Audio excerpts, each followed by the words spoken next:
घरे आज रोषे हेनी बोली आम पलि आसलु बाहर खाइबा।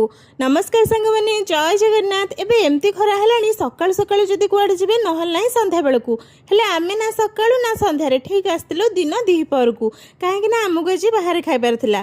आसला बेले सांगरे डुडुल भी आसला। छोट बेले आम सहित से कुआडे भी आसुनथला हेले एबे आम पाख छाडुनी गोड़ा हाथ लंबे डुडुल आग बसी पड़ला। आ सब थर भाई आग पांपड़ ऑर्डर कराइला। आ मेनू कार्ड को धरिकी डुडुली कौन कहूला टिके सुनंतु। कौन करूछु